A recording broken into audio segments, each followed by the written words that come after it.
No, I listen to it all the time. I tell all my friends to Smack It Raw.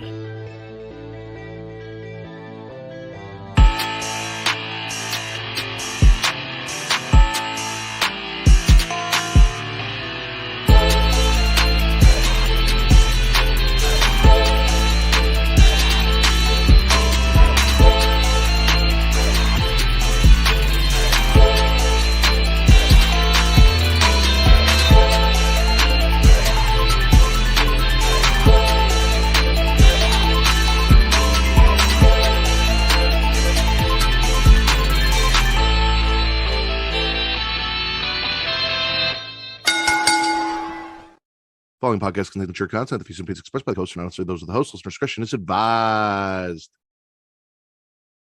Ladies and gentlemen, welcome to the number one wrestling podcast on places where you can find people having sex on the internet, Smackin It Raw. I am your host, patron saint of podcasting, the Warden Matt Ritter, and I am here with my co-host, as always. She is host of Sheely Showcase, Inside the Mind of In the Crowd, Storytime with Miss Katie Kinsey Bebe, and most importantly, Katie's Horror Showcase over on Getting Offed.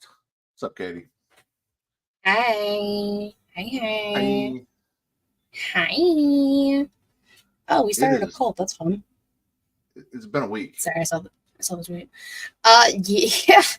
Oh boy. It's been a fucking week. I'd say Smackin It Raw has a cult-like following. I mean, anything. Like, if you love us, you love us. And people have gotten behind the rack. So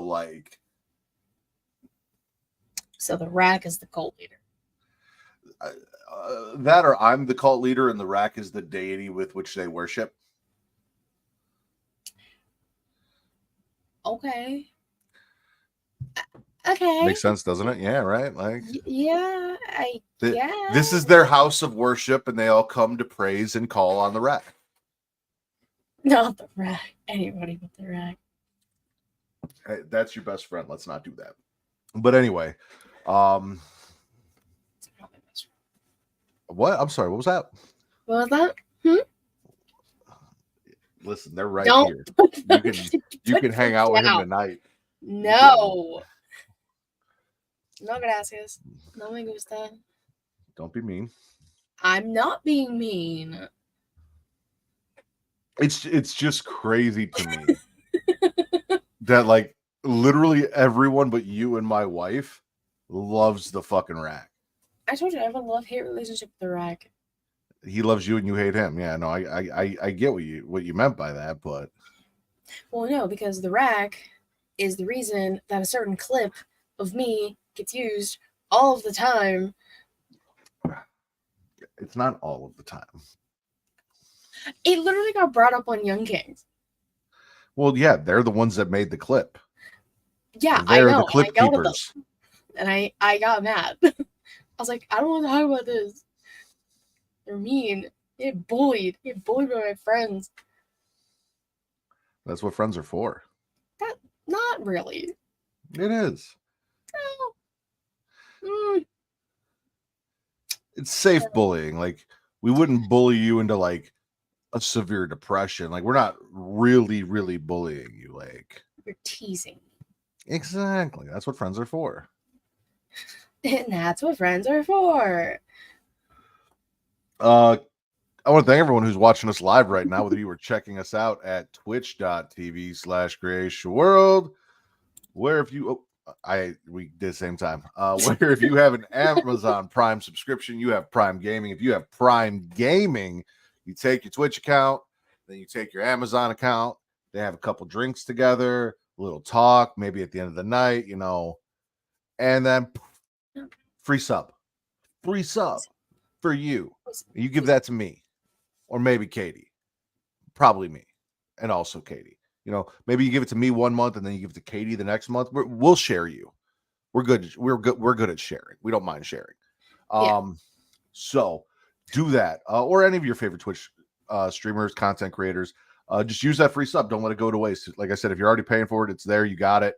Oh, that didn't go live on premium account on. Oh, all right. What did it not go live on? X, which they're saying we need a premium account to go live now. Oh, that's fun. So I'll let Travis know about that. So we're live on YouTube and Twitch. Speaking of YouTube, youtube.com/Creation World, where it's free to like, to subscribe to, comment. Katie, what does that do? See, well, it boosts the algorithm and it helps find new listeners. That is correct. And why is that important? So, I heard through the grapevine that you're a whore.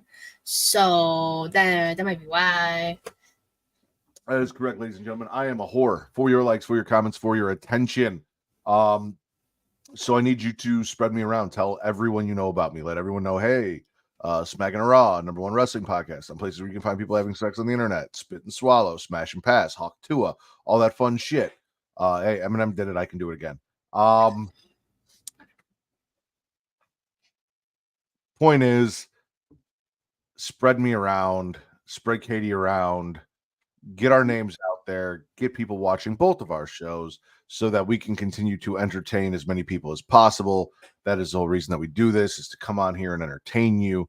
And we would appreciate it. And while you're doing it, I'd love to, you could send me videos of you flicking that bean, hitting that notification bell, and getting notified every time we go live. Mondays, we no longer go live. No, every Thursday, except for the last 2 Thursdays, for the creation conversation. I have it on good authority. It will be back this upcoming Thursday. Every Saturday. Oh, by the way, Thursdays is at noon Central, 1 p.m. Eastern. Every Saturday at 10 p.m. Central, 11 p.m. Eastern for this show, Smackin It Raw. It has been a long day. I'm doing my best to get through this, guys. Every other Sunday, at a time to be determined, depending on whether or not #TheMDragons happens on a Sunday or not, because it hasn't happened on the last 2 Sundays, but maybe tomorrow. We'll find out. So if it does, there is no getting off this week, but next week we do have a getting off. 10 p.m. Central, 11 p.m. Eastern is the normal time. If #TheMDragons occurs, then it will be 11 p.m. Central, midnight Eastern, roughly, for our horror show. And we are covering the Hannibal Lecter trilogy featuring Anthony Hopkins, Red Dragon, Silence of the Lambs, and Hannibal. So come check it out. Join us for that. With all of that said, hello there. Hello. I'm assuming it's Jaxpo. I assume it's Jaxpo. Katie, it's music time, which I can do me. all our Creation World podcast. So okay, I mean, it's all canon. Yeah. Okay, so he said yes. So it's Jaxpo. Hair's falling out. That's fine. Hi, Jaxpo. Hi, Jaxpo. And Will's here too. You guys must be together. You guys are we need to go check out Matt. And I appreciate it. I love you both. And Katie, but okay, that's fine. Listen, everyone's always checking you out. On occasion, I need to just be checked out. All right. Okay. Well, one of us is married. One of us is not. It's fine. Listen, married men still like to get checked out. I'm not acting on it. I'm not asking anyone to come and cause a problem in my marriage, but you can look, but you can't touch. I knew you were going to start singing it. I knew it. Okay, so Great American Bash NXT TV special, not PLE, will be August 6th on Sci-Fi for some reason. We were trying to figure out as to why. We're thinking Olympics. Okay. We think. Is Kurt Angle in the Olympics this year? No, unfortunately. He did win, with a broken freaking neck the year I was born. So, shout out. Chad Gable? I don't think Chad Gable's going to be in the Olympics this year. What about the other Gable that no one likes that doesn't work for WWE anymore? No, because he got released after they started doing stuff for the Olympics, so his timetable got fucked up. So he will not be in the Olympics this year. Haha, bitch. Well, I have news on his brother. His brother is not with WWE anymore. He was released quietly, kind of. He just said his contract expired and they didn't renew it, which that happens. He was the more talented of the two, so He was. No, I actually really enjoyed Damon Kemp. And I'm kind of surprised He they was let ups him and go. downs. Yeah. Sorry, the fact that Damon was around when Roddy was still in NXT. Yeah. Damon was a part of Diamond Mine towards the tail end. Yeah, I forgot about that. No, I did not, because I wrote about it like 2 years ago. It's the only reason I remember. Joe Tessitore, now that I know how to pronounce his name, thanks to Jaylen, because I was fucking it up on my show. Joe Tessitore from ESPN will be joining the SmackDown commentary team, to be determined when, sometime this year. So he'll be joining Corey Graves and Wade Barrett. All right. I don't watch ESPN or college football, which I think he mainly called, so I don't know. We have gone with the sports broadcasters in the past, with semi-mixed results. Yeah, and three-man booths tend to be hit or miss. Mm-hmm. So we'll see what happens. We'll let it play out. We all remember Mike Adamle. But do we really? Remember it was bad. Exactly. What's next? I miss Mauro Ranallo. I really do. Like Honestly. I did not fuck with Mauro at first. Like their early That's NXT, you can go back and listen to old episodes of Smackin' It Raw, which by the way, ladies and gentlemen, in roughly 9 days is the 7-year anniversary of the Smackin' It Raw podcast. Our first episode is officially released on 7/21/2017. So yeah, it's been 7 fucking years in just over a week. So next week will be our 7-year anniversary, which Katie will be here for. I hated Mauro. I hated like the pop culture stuff that he tried to throw in. I felt like it was ham-fisted and it drove me nuts. But at some point, just like Pat McAfee, who I didn't like at first, he fucking won me over with those calls and the excitement and his passion. Yeah, no, he got me. He did.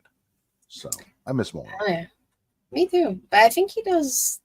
I don't know if it's UFC, but he does something in that realm. But I'd be bringing him back, fuck around a little. As long as he doesn't go to AEW because they don't deserve him. Is that what I said? No Mercy will be the next NXT PLE, I guess. Okay. Yeah.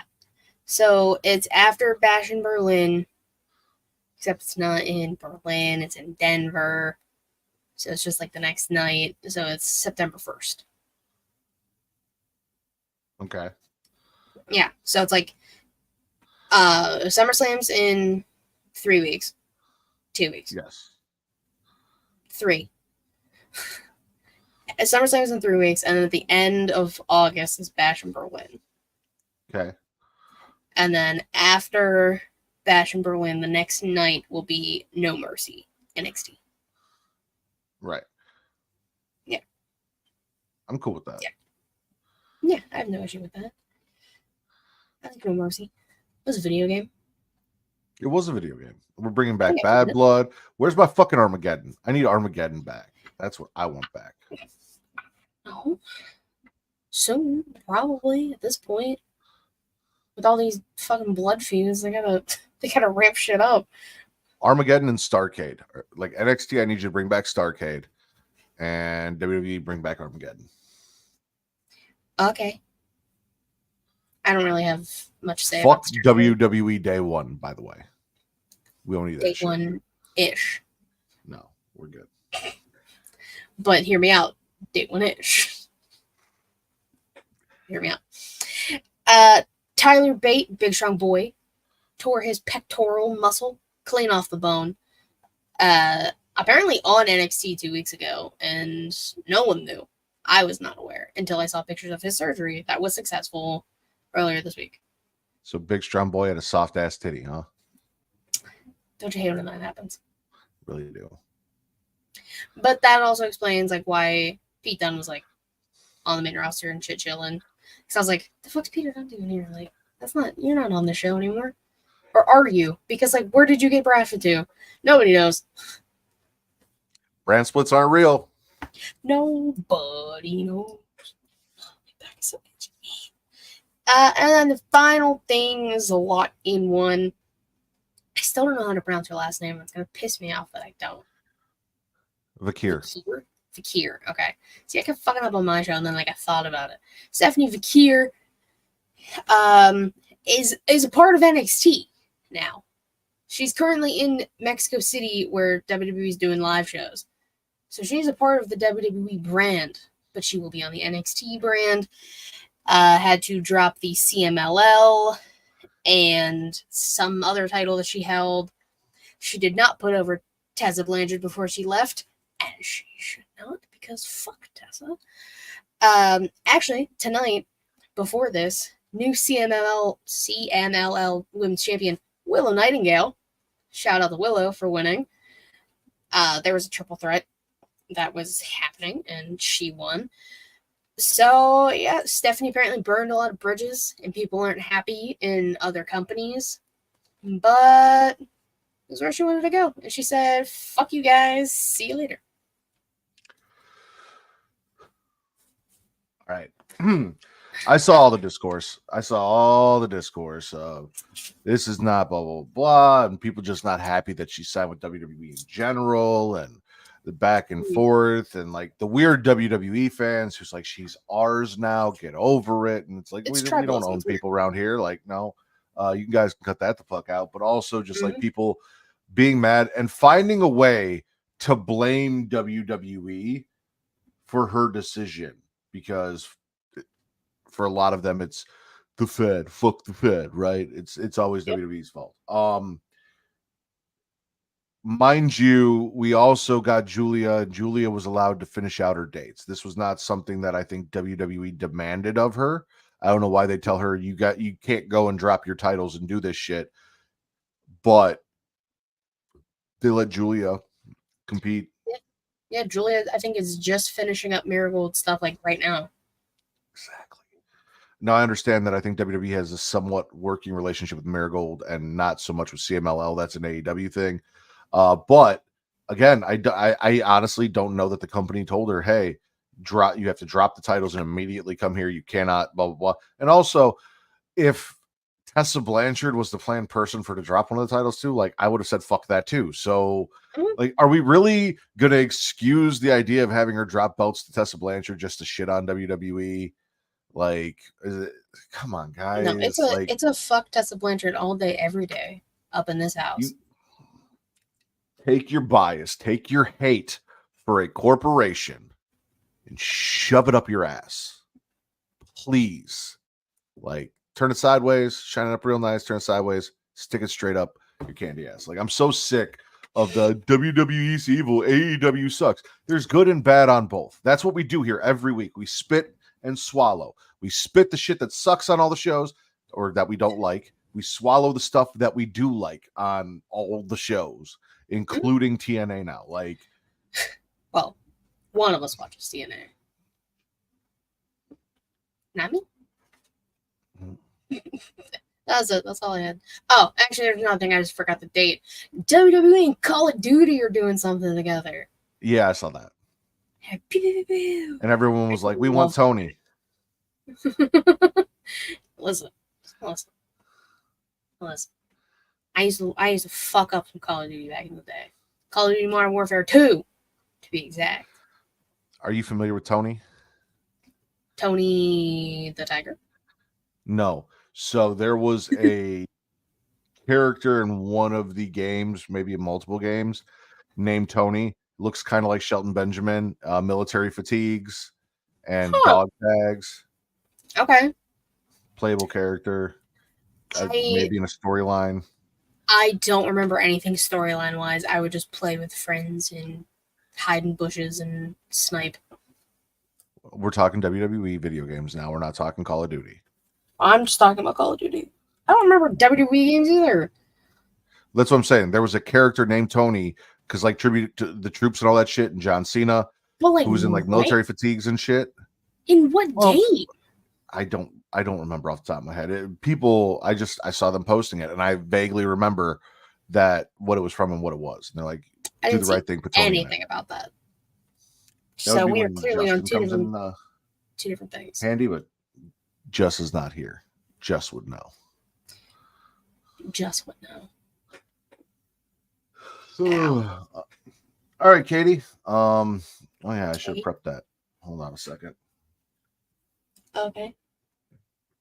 I'm holding a second. Sunday, because we talked about, you know, NXT pay-per-views being a thing and happening. Yeah, they happened. We had Heatwave. Hi, Tommy. And your good friend, Haley Miller. I know Haley. Wrote up an article about one of the things that happened at Heatwave. Okay. As well as some of the crossovers. But we've got results for Heatwave, and we are going to smash or pass NXT Heatwave. Woo! During the countdown, pre-show, whatever you want to call it, JC Jane and my girl Jasmine Nix versus Carmen Petrovic and Ariana Grace. With Petrovic and Grace going over in their home country. Ooh. I know you were a fan of this pairing going into Heatwave. Katie, smash or pass? I'll always smash a catchy tag team name such as Beauty and the Blade, because dope as shit. And I like Ariana Grace and Carmen Petrovic, whatever. Everyone pronounces it differently, so I never actually know. But I liked the pairing. I only caught, I think, like the tail end of the match because I forgot the pre-show was on. In my defense, I was like, "Oh fuck, wrestling! Oops." So I caught like the last like half of the match, but it was good. All right. I'm with you. Listen, if you guys are a Rascals fan, this is probably not the episode for you. There's probably gonna be a lot of Rascals hate going around because it's fuck MSK all day around here. Mad shitty kids get no love from me. Speaking of which, for the North American title, Obafemi beats Wesley so bad he almost gave the fuck up on wrestling. I kind of wish he had. Obafemi defeats Wesley via pinfall, North American Championship. We're Obafemists, right? Feminist? Obafeminist? Yeah. Obafeminist. You could smash me. I'll let you smash me, Jaxpo. Oh my god. I'll allow it. Obafemi is a monster human being. Oh, like, I love it. He threw Wesley like a pizza. Obafemi is one of those guys that I am terrified for when he gets called up to the main roster. Oh, it's game.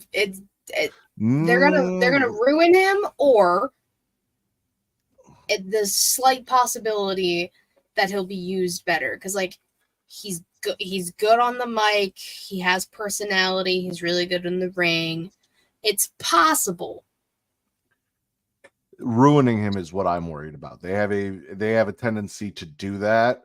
Braun Breaker is going to be a telling sign of what we can kind of sort of expect for Obafemi, maybe, because as our boys at Young Kings Wrestling have said, the booking on the main roster doesn't always translate for a certain group of people.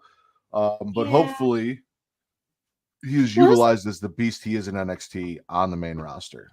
He's definitely still got some time to cook.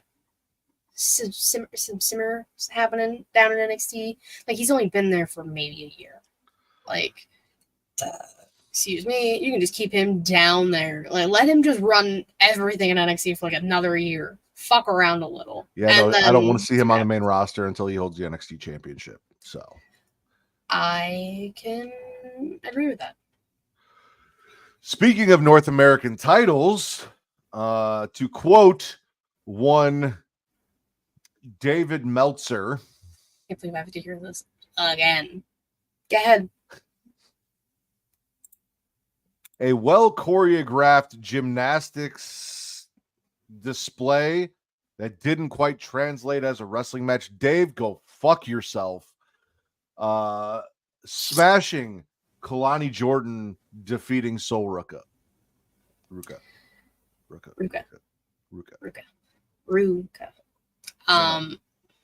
Smashing that all day. So, when the Young Kings episode comes out on Monday, I was part of. TC decided to play the whole 2-minute clip just to piss Reek off, which means I also had to sit through that bullshit. So that was super fun for me. I can't stand old white men in general, but who want to give their opinion, not a fact, not statements, their opinion on what they think wrestling is. Wrestling, like everything, is subjective, you know, like everyone has their likes, everyone has their dislikes. Matt loves storytelling in wrestling. He doesn't care for the in-ring stuff as much. Still cares for it sometimes. Fair. Depends on the situation. And then you have like a Warren Hayes. Loves in-ring stuff. Doesn't really care as much about storylines. Fine. Sure. Yeah, everyone's fine. Yeah, everyone okay, cool. When you say that two biracial women, Sol Ruka and Kalani Jordan, are just having an exhibition match, and it's flippy and it's gymnastics and they weren't really doing real moves, and the crowd will just cheer for anything.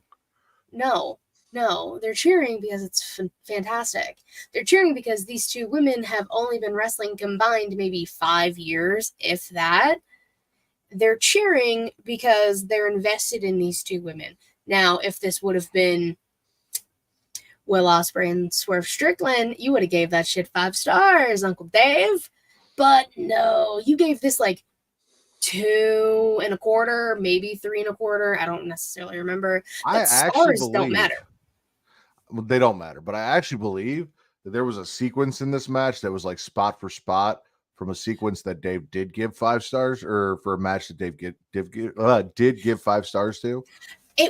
There was in Ricochet. Shout out to Ricochet, yeah, because it was something from Ricochet versus Ospreay from the Indies years ago. Yeah. It was something very similar, just like a few things changed. But in like game respects game, Ricochet, who is one of the best high flyers around today, whether you like him or not, like one of the best, is very good at what he does. He understands and he respected what Kalani and Sol did. But, you know, 2 women doing it is gross to Dave. And who's the other one? Brian? Is that the other one? Brian Alvarez, yeah. That guy's stupid too. But, you know, the Lucha Bros and the Young Bucks will get 18 stars for that. You know? Mm-hmm. I hate old white men and their opinions. I'm basically an old white man at this point. You got to deal with me every week. But you're not bad. I'm like 3 years off from being an old white man. No, there's old white men, and then there's decrepit old white men, which is Dave and Brian. Never clear. NXT Tag Team Championship match: Nathan Frazier and Axiom versus Chase U, which is a shining example, Katie, of exactly what you talked about, where I like the drama and the storytelling, and yeah, I could give or take the match. I'm sure this was a great match. I didn't want to, like, your storytelling was that Nathan Frazier's head's not in the game. He's more worried about his single shit. I expected them to lose. They didn't lose. When they continued to be tag team champions, I'm like, pass. I'm gonna smash it because, again, you like storytelling. I like both equally. Sometimes one more than the other. It really depends. But Baby Rollins needs to get his fucking shit together, or Axiom's gonna kill him. Because like Axiom was defended these titles by himself, and I don't know. I liked what they did. You know, I agreed. I was like, oh my god, they're really gonna put the titles back on Chase U. Holy shit! Well, here we are. No, they did, but It's fine. We'll talk about JC later. Then NXT Women's Championship, not tag team. We just did tag team. NXT Women's Championship. Roxanne Perez retains her title against Lola Vice. Smash pass, Katie. Smash. I think I said it on Young Kings. Roxanne's in her AJ Lee era. She's in her AJ Lee bag. She's gone off the rails. She's just angrier in the ring. She's protecting that title like it's the only thing worthy in her life. Very much like AJ did with the Divas title. And the ending could have turned out very bad. But Roxanne fixed it like a champion quickly. And just didn't have it end on that note. Hit one more Pop Rocks and won. And I liked the match. It was good. It was hard hitting. It was these women doing what they do. Agreed. And last but not least, fatal four-way match for the NXT Championship. Our boy Trick Williams is dethroned by one all-ego Ethan Page, ushering in the era of ego. Yeah. And not only did Ethan Page win, but Ethan Page got knocked the fuck out and fell on a pin. And Sean Spears kept Trick from, like, he got hit with that Trick knee and just dropped on Javon. Like, it was. It's like, God damn it, Ty Dillinger, you cost my man. But I mean, so when you don't like what he does, he's Ty Dillinger. When I say, what the fuck is he doing here? It's like, you put some respect on Sean Spears' name. Hey, I love Sean Spears. I see how it is. I love Sean Spears, but that was stupid. that was a dumb move. But like, I mean, NXT came along and he was like, "You're welcome," to fucking Ethan. But as much as I did not expect the outcome of the match, I did really like the match. Javon is incredible. Javon showed the fuck out. 20 years old. I mean, he says all the time that boy is bouncy. Yeah, the fuck he is. God damn, he's got springs in his knees. And that little hint of Trick starting to become Carmelo Hayes, because now he's seeing this young guy coming for his shit, and now he's the champion and he's in that position. And he's watching someone else get the momentum that he had. And you saw the way Trick was looking at Javon in the match when Javon was coming for him. They've been boys. They've been boys. And Trick had to play defense the entire match. Like, and that's the thing about Fatal 4 is, and Shawn Michaels, you're not slick. We know when you copy something that has happened before. I can't remember. TC explains it when Young Kings comes out, because it was like almost beat for beat. Someone gets knocked the fuck out, but they fall into a pin. I'm like, God damn it. Shawn Michaels, you sly bastard. I see what you do. Yeah, it's a smash. It was a good match. NXT Heatwave overall, smash or pass, Katie? Smash. Hell of a fucking show. Well done, NXT. Our babies. Let's go. And we're going to get Julia, and we're going to get Stephanie Vaquer. It's going to be good shit. And possibly another female wrestler, Delta. I haven't heard much. I just keep seeing her name pop up. What do you know about Delta? Well, we need our indie boy. Yeah, I'm not sure. I just keep seeing stuff about her. I haven't really seen anything about her coming to NXT, but that's what people keep saying. All right. Let's get into what you guys are here for now, because the title of the episode is Heatwave of Betrayal. So we've done the Heatwave. Now let's talk the multiple angles of betrayal. And I'm actually going to kick it off. I am swallowing with the theme of betrayal. Something that I heard a lot this week that I'm going to address ahead of time, and I'm just going to let you guys know that one Deonna Purrazzo and one Mustafa Ali. Now, Deonna Purrazzo, she's from Jersey, but she's Italian. Mustafa Ali is from Chicago, like the person I'm about to talk about.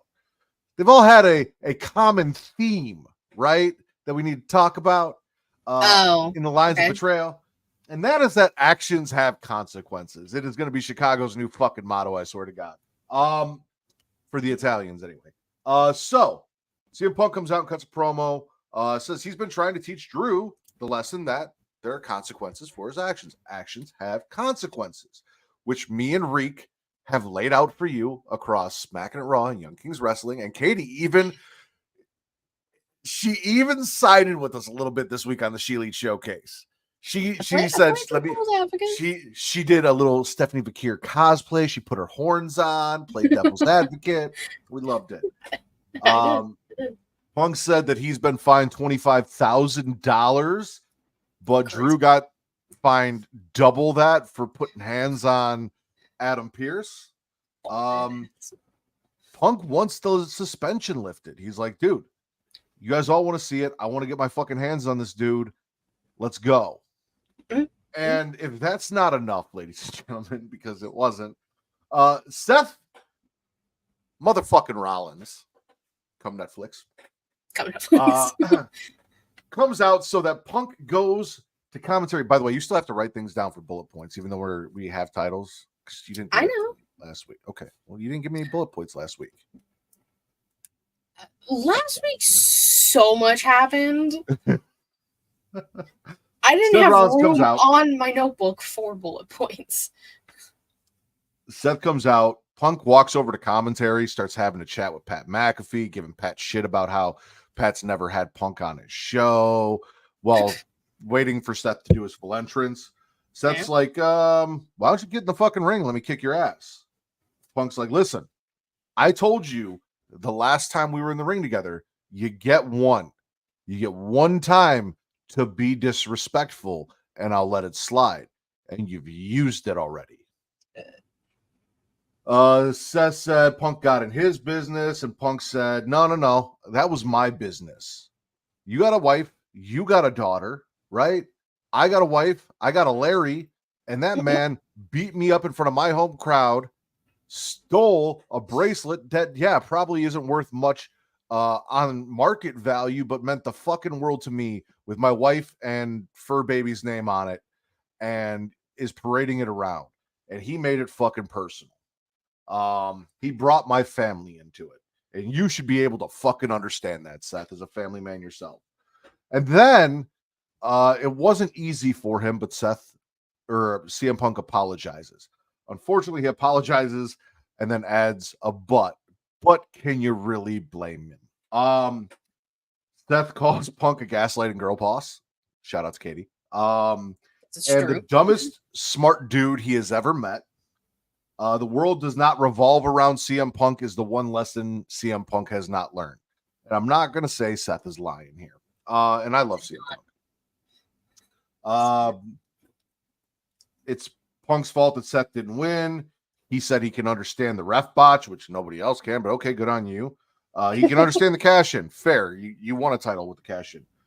But Punk wants to take everything from Drew, and that cost him, and Seth can't just let that slide.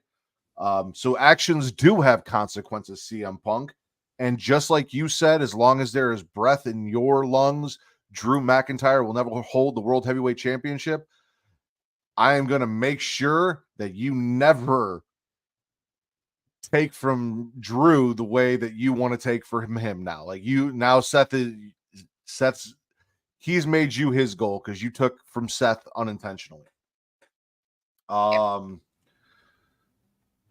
He said as soon as Punk is healthy, he's going to snap his arm and put him right back on the shelf.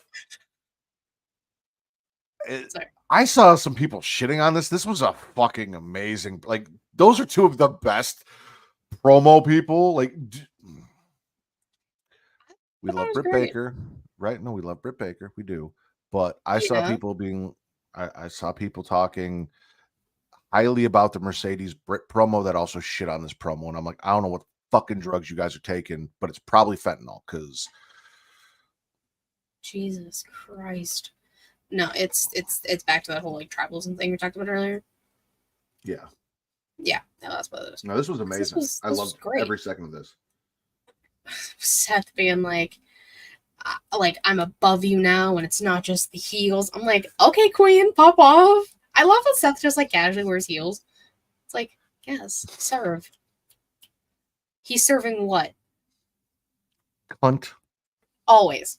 Seth serves consistently. It's one of my favorite things now that he's back. Like, I can't wait to see what he wears when he comes out. But like, no, yeah, like Punk fucked over Seth. And Seth, rightfully so, is pissed. Whether he intentionally did it or not, he fucked Seth over. Am I right? Am I wrong? Maybe. I'm right. I know. Okay. I know I'm right. It's okay. You can admit it. You can admit I'm right. No, it is what it is. Like, but. I just love the fact that everyone constantly, every time Punk is with someone, they're like, your body is fragile. You will break. Because he's got glass bones and paper skin at this point. Like, constantly hurt. Yeah. So. To quote 50 Cent, you shouldn't throw stones if you live in a glass house. And if you've got a glass jaw, you should watch your mouth. Oh. This is the perfect example of kind of what Katie was talking about earlier. For those of you, if you're listening, you don't know, where this is the stuff that gets me excited to watch two people wrestle. The idea that they're going to go out there and have a great wrestling match for a great wrestling match's sake. Okay, cool, whatever. But like them going out and having a great wrestling match, or even just a fucking brawl because of reasons, because of passion, because of actual like what feels like disdain for each other for like purpose. That's what gets me going. That's what gets me excited. And then when they deliver a really good match on top of that, fucking love it. Katie, spit or swallow. Well, okay. So since we're on Monday Night Raw here, I'm swallowing the return of Rhea Bloody Ripley. Now, this is where we're going to fight because I already know we're going to fight about this. I don't even care. Fuck it. Here we go. Dom was told for weeks, talk to Rhea, communicate with her, drop Liv, ignore Liv. All of these things from El Campeón, Damian Priest. Damian Priest looking out for Dom. He's trying to help him. He's been warning Dom for weeks, if not a month, at least at this point. Warning him. And then, Dom gets put in the tag match with Liv because Liv wanted to make it up for last week because she fucked up. It's like, shut up, little heathen. She made up for it in the middle of the ring. She's a heathen. But you don't slut shame. I'm not slut shaming. I'm saying she's a heathen. Different. And they're stretching it back, very much like early 2000s type shit. Fucking Carlito, dude. You got all of them, like Judgment Day has become a circus act. Like, like we're bringing the clowns type shit. You have Damien walk around the corner, and then you have Funko Head's ass hanging out around the corner looking, and then Finn, and then Carlito's just like standing next to Damien. I thought that was I laughed, I chuckled, I thought it was funny. I laughed because Damien looked at Dom and he's like, I've been telling you, as Katie said, 4 weeks to cut her loose, to get rid of her. It can't be that hard. And Carlito looked directly at Dominant's dick and he goes, I don't know, it looks pretty hard to me. And then I popped. Because that's just, Smackin' It Raw right there. That's like Smackin' It Raw proof. Waiting for Netflix. Maybe we'll debut something like that. Fucking Smackin' It Raw approved segment of the week. And it was the Liv and Dom stretching with the looks pretty hard to me from Carlito. It was the Smackin' It Raw approved segment of the week. Okay. I have something kind of like that written down. Okay. I'll reword it later. So all that happens, and then Damien Priest gets a phone call, and you can tell by that shit-eating grin he's got on. I was like, oh my god, mommy's home. I'm so excited. But we don't get to Syria. We gotta wait it out. Don't want to get your hopes up. Can't get my hopes up because I was like, because I had to watch Raw late. I don't know what I was doing. I had to like catch up or something. So I was like watching it and fast forward again because I feel like I had to do that all week. And we get to the main event. Dom and Liv versus Ray and Zelina. Match happens. Cool. Whatever. Dom finally gets a win over his dad. You know, as he put on Instagram, all by himself. And then Kathy Kelly and Rhea both were like, no, but okay. I love that Kathy Kelly also shits on Dominic and Liv. She's a true one. And, you know, and then Liv's so happy. She, like, Dom's also happy. He finally got a win over his dad. And, like, he hugs Liv. And then he's like, whoa, oh, God. It's not who I thought it was. But then, you know, Liv jumps on him. Legs wrapped around. They fall. Connections happen. I said it on She-Elite. Dom does this thing with people he likes. He puts his forehead on their forehead. He does it with his dad. He did it with Rhea. He did it with Liv on Monday. So now, who knows? But then they're about to kiss. So close. His forehead wasn't the only head he put on Liv, by the way. Hey. That's where the camera was at. That's what we're focusing on. Theoretically, Liv, I think, put it on his... Anyway. Now, Liv... Heathen, I told you. No, they're about to kiss. Maybe. Perhaps. This is my brutality. The best thing I've ever heard in my entire life. I was so excited. She looks so good. She comes out. Liv hightails the fuck out of there.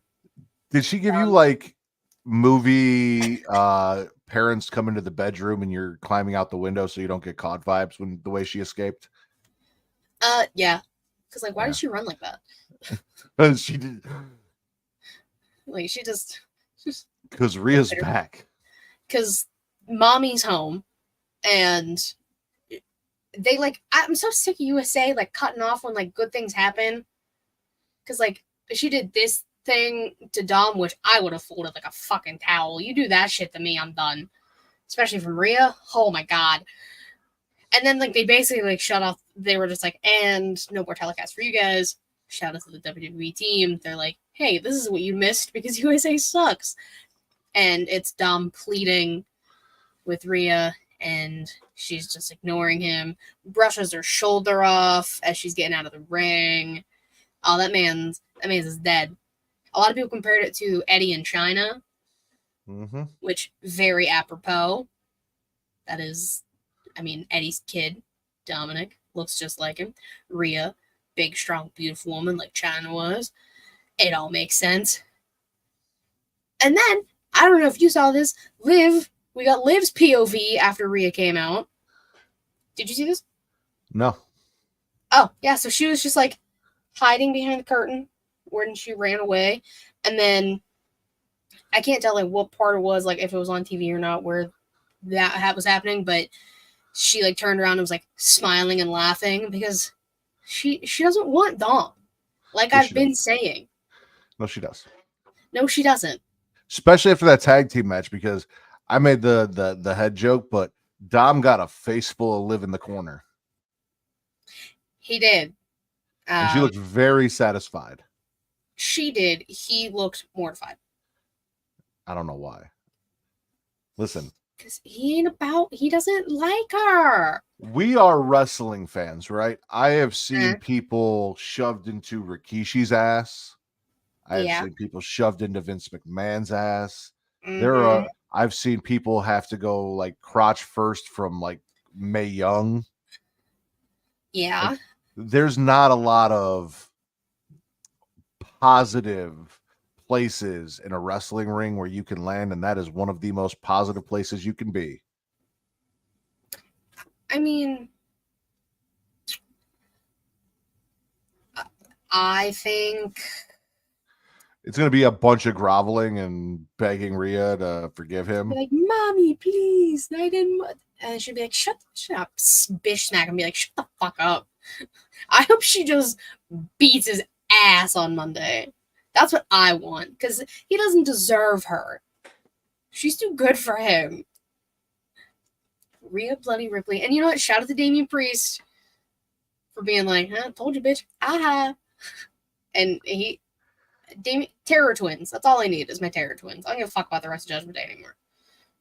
All right. How am I gonna do this? Yeah. So I've got a spit and a swallow, but they're related. I am spitting the Rascals showing up in NXT to stop Wesley from retiring and reforming the Rascals, because as we know, I hate Matt Riddle, and I call that.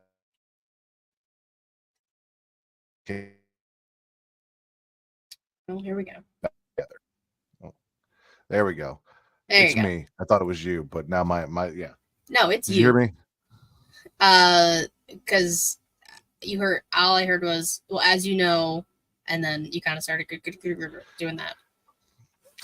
I can't stand Matt Riddle. I dubbed MSK Mad Shitty Kids, and now Mad Shitty Kids are back together. Yeah. I'm also a hater because I don't think Gigi Dolan. I don't know. Anyway, so that's the spit. On the swallow side of it, over on TNA Impact, No Quarter Catch Crew, specifically their newest recruit, along with Charlie Dempsey, fucked up the Rascals, and Dempsey got the win. Oh, Baby Regal got a win. Nice. Baby Regal got a win. Shout out to Baby Regal. Oh yeah, because I told you that they showed up tapings. Well, I knew they showed up at tapings, and we'll talk about the other show up at tapings, because last week Dempsey showed up and fucked him up, but this week he had the match. He won the match, and then after the match, he fucked him up. Because Miles? Is it Miles? The blonde? Yeah. Yeah. He showed up out of nowhere, took out Trey Miguel. They went in, they beat the shit out of Trevor. What? Who? I don't know. The other MSK. The Trey Miguel and Zachary Wentz? Wentz, there we go. Zachary Wentz. I don't know why I said Trevor. I was like, who's Trevor? Zachary Wentz. Beat the shit out of Zachary Wentz. And did not come down. However, Santino then said, and this leads me to believe that Wesley will be showing up on Impact to reform the Rascals in full, that next week it is going to be a 6-man tag team match. It is going to be the 3 members of the No Quarter Catch Crew against the Rascals and a partner who is from TNA, but also knows the world that the No Quarter Catch Crew come from. Now, depending on how you take it, well, yes, because depending on how you take it, like you could see it as they're currently in TNA and had a stint in WWE, so like it could be Dolph, maybe, like who knows, or they have worked in both companies at some point. My assumption is, why would we go through the whole point of like, when we're together, when it's me and Zachary, it's MSK, but when the 3 of us are together, it's the Rascals. And then not have a Rascals 6-man tag team match and give the people what they want, I guess. Not me. Well, you're not the people, apparently. Yeah, I mean, I kind of assumed that. Well, listen, the first time Wesley was crying in the ring, he actually had to like low-key retire because his back got completely destroyed. It's like that one kind of sucked. But this time I was like, wait, really? Because you didn't win the North American title back that like you didn't technically need, but okay, no choice. And then I've just been waiting ever since the NXT prohibited portal shit happened. I was just waiting for the Rascals to show up. Like, it's a given. Do you want to hear the really fucked up thing that I actually had in my notes for the spit before the swallow came? Okay. Mad Shitty Kids proving that they're really shitty because they stop Wesley from taking a much needed mental health break because they don't care about their friend. That's crazy.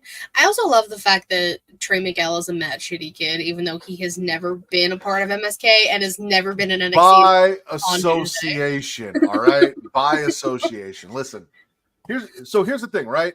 They welcome to Matt Riddle. You were here for all of it. And that's when MSK stood for Matt Shitty Kids, because fuck Matt Riddle, hashtag Riddle over Riddle. That's when I was like, no, fuck those guys. Then Zachary Wentz started dating Gigi Dolan, and just jealousy. It is what it is. I wish I was him. Neither here nor there. I won't lie. 100% lucky motherfucker.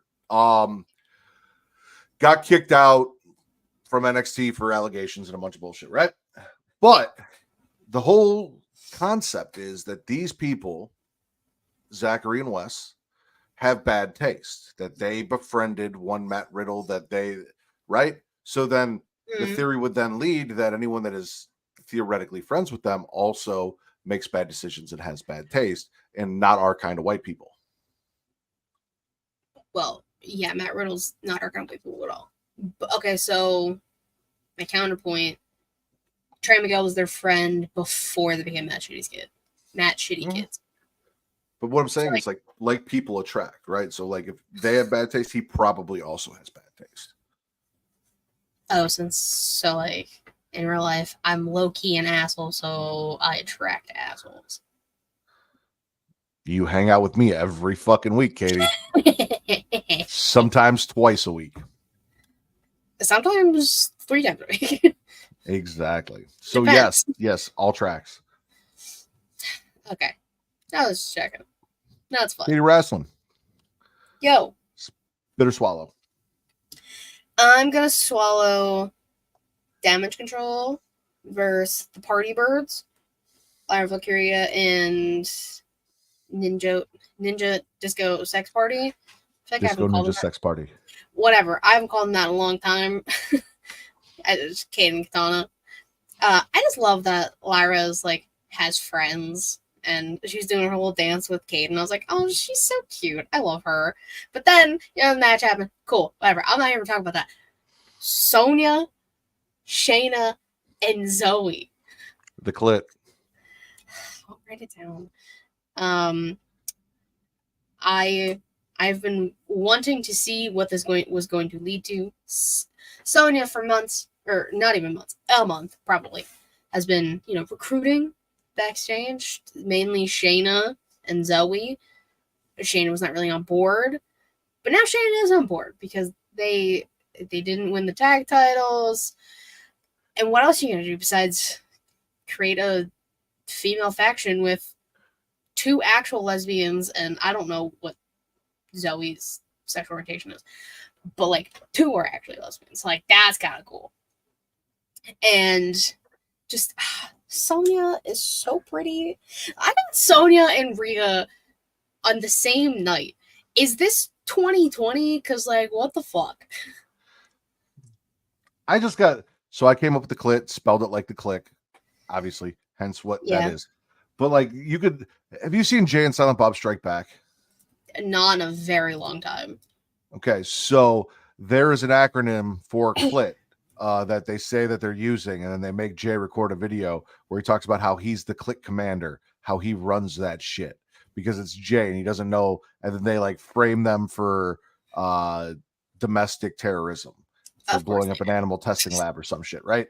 Neither here nor there. The things that we could say if they just called themselves the clit, like we wouldn't have found the clit if it wasn't for Sonya Deville. Sonya Deville. Stuff like that. Just give us the clit. But they're not going to. Maybe when they go to Netflix, we'll see. But like, since there's only USA Network, it's like January. If you spell it with a K, it's okay. No one will know. Well, no, because they tried to do, what was it, like the sorority submission or whatever, and we found they out never actually did that. They did for a week. Yeah. And then they said, oh, just kidding. But it is kind of cool if you think about it. I saw someone tweet about it when it was like Paige, Mandy, and Sonya, Absolution. All 3 have gone on to run like women's factions. Yeah. So that's pretty fucking cool. Dominant women, even though I don't really fuck with Saraya for a multitude of reasons. My pen. No, I'm with you. I would love to swallow the clit. Christ. Speaking of swallows and clits, Jordan Grace defeated Izzi Dane from NXT in an open challenge over on TNA Impact. Rosemary returned, attacked Ash by Elegance's concierge, ran him off because like the whole thing was like Ash can't be here tonight, but she's just gonna be watching via satellite, and he just kind of stood out there. Rosemary popped up, scared him the fuck off. But yeah, no, Jordynne Grace versus Izzi Dane. I didn't realize, I don't know how, but like for whatever reason, when she stood up against Jordynne Grace, how tall Izzi Dane actually is was like glaringly obvious. Yeah. Like, I didn't realize that she was that tall until like I saw them, and I'm like, holy shit. You didn't realize it when it was Izzy versus like Thea? I guess I didn't pay attention. I don't know how tall Jordynne Grace is, but she has a maybe she has 5 a foot. bigger presence, right? She has that presence of a She's a juggernaut. She's like 800 pounds of muscle. exactly. Thea looks like she's 4'2", so like I guess it didn't really register like that. And I'm sure that Jordynne isn't very tall, and Izzy's tall as fuck. But like it wasn't until I saw those two, I'm like, holy shit! Like you are very fucking tall. It's Googleable. Let's see how tall both of them are. Because I think Jordynne Grace is 5 foot even. Can I get a height, please, Google? That'd be great. Height. She's 5'3", allegedly. Okay. So she's And my you're- height. I was gonna say you're 5'3", so like I think I actually shrunk, but yeah, I'm 5'3". Izzy Dane height. See, Izzy Dane was 5'10". yeah, she's taller than me. She might be the same height. I'm trying to think who's 5'10". Maybe the same height as Reek. People I've met in person recently. Ish. Yeah. So you never mind. No. No. All I was gonna say was can't because hear you've this. met Reek in person, I have. you have an actual personal reference for the height disparity between the two, because roughly you are both the same. Reek is 5'9", 5'10" roughly, and you are 5'3". So like you are Jordynne Grace, he is Izzy Dane. I'd actually be okay with being Jordynne Grace. Okay. See, That's all I was gonna say. That's not what you were. Nothing about Sunday Fun Day, which is not a thing. Not a thing. Not a thing. Just remember, kids, always bet on black in Vegas. Katie, spit or swallow. Okay, so okay, where do we want to go? Okay, let's just talk about one of the other big things that happened this week. I'm swallowing everything Mariah May. Betrayal. I'm swallowing Betrayal. No, the match between her and Willow, amazing. No one expected anything less. Two of the best women they got going right now. Willow was looking for back-to-back wins in the Cup. Mariah was doing it for Toni Storm. Yeah. Stat and Stokely get involved. Distract Willow. Mariah gets the win. We're like, oh my god, yay! Mariah and Toni at Wembley. All in it, bruv. Mariah some country. Woohoo! Something had to happen. I didn't expect I was it to go not this way. I didn't expect it to go this way, and I didn't expect it to go this fast. Because, Toni comes in the ring, they embrace, they hug, they spin around, Mariah runs up to the top of the ramp, grabs her Owen title, and then bashes Toni in the face with it, starts whipping her with the title, hits Luther with the title quite a few times, beats him up, throws him off the table on the side of the ramp. Off the stage through a table. Yes. Through the table. That they always strategically have placed there. Strategically. You never know. You never know when someone's going to go through a table inside.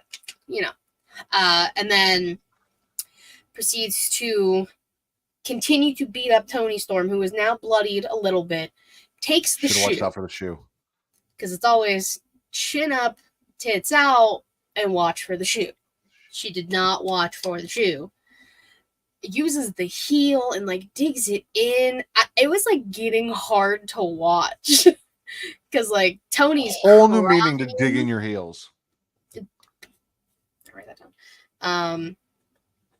It was like Tony's crying through the blood, didn't try and stop Mariah, didn't try to like defend herself.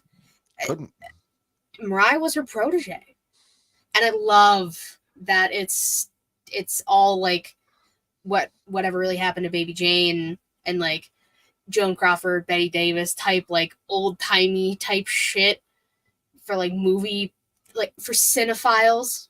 Let's use a big word today. It's very interesting to see because it's very much like beat for beat what kind of happened in like that movie and like the real life beef between Joan Crawford and Betty Davis.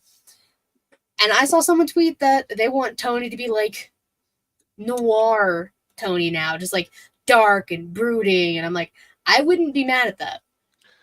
Maybe after between now and Wembley. Maybe after at Wembley. You think she's still gonna stay like this? No. At Wembley, I need Toni to come back. The Toni that Mariah has been cosplaying as all of these weeks. The Toni that Deonna Purrazzo asked for. That Toni. I need old Toni back, gear and all. I don't think you're gonna get that. None of this bullshit. Which I say bullshit, but we've loved every moment of this. Like we've talked throughout the show about storytelling and the things we love, and there's always disparity of like, oh, WWE and how they do storytelling, and AEW doesn't do storytelling, but they do. This has been from Mariah May just being an obsessed fan that Toni blew off to Toni becoming her mother and Mariah earning her way to be Toni's protege to immediately turning on Toni Storm as soon as she hit it big. And now Mina Shirakawa, who was just the third woman of this, she's like, I don't even know what the fuck to do. Like, I don't know how to feel about all this. I don't know where I stand now because I thought we were going to have a three-way. And now what the fuck am I going to do? Absolutely loved all of this on top of great matches mixed in with all of this. So couldn't ask for anything better. It's the best thing going in AEW. Hands down. Yeah. We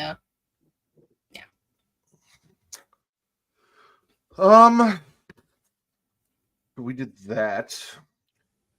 We did do that. All right. I can jump to AEW. Because I talked about opening the show with a killer promo. I'm swallowing Will Ospreay calling out MJF. We talked about Seth and Punk. Props to Ospreay. That entire promo was passion and heartfelt. And then MJF came out and said, you say the same shit that everyone fucking says. And everyone who said the same shit that you were saying about how I am just living off the company and you're the backbone and you're what AEW really represents and blah, blah, blah, has all fucking fallen at my feet, Will. Like, didn't even give him the time of day to show up in the arena to address him personally. Called in, saying everyone has said, like I said, all the same shit. Then he's like, I'm not going to give you a match tonight, but I'll tell you what. Next week for your belt. Got it, bitch. Yeah. I like every it. wrestling promo should end with bitch. Every single one. No. John Cena's farewell promo should have ended with bitch. No. Yes. Every promo should end with bitch. No. Cena's not allowed to retire. I've decided. He's just not allowed. Crazy how he's not allowed to retire. On his own terms. Don't want him to become a Ric Flair. No, but what happened to his terms of he was going to do it until he was 50? He stuck out 3 years. He said he was going to do it until he felt like he could no longer do it at the rate or at the quality that he wanted to do it anymore. He wanted to get out before the quality of matches that he delivered declined. So allow him to do so, Katie. No. I get it. I was the same way with The Undertaker. Everyone's like, oh, with this, I'm like, I don't give a fuck. I said I would let The Undertaker roll his ass down the rampway in a wheelchair, and I would still sit there and enjoy every second in awe. I fucking get it. I have also been living without The Undertaker as an active wrestler for a couple years now, so Yeah, you'll be okay. You'll recover. You will. I won't. You will. But we're going to talk about that. We're going to talk about Ospreay and Maxwell. Jacob. Freak. Yeah, him. Yeah, it's very interesting because I said after Ospreay lost to Swerve, or was going to lose to Swerve, because he's Icarus. He's flying too close to the sun. He's trying to do too much at once. It's all of this. I think hey, they could fuck around and put the title on Max next week. It could either be that, or Danny comes out in like a neck brace and like crutches and just like costs Max the match. It could very well be something like that. We don't know. It's interesting to see where it's gonna go. I'm not mad. I'm very intrigued because I like both.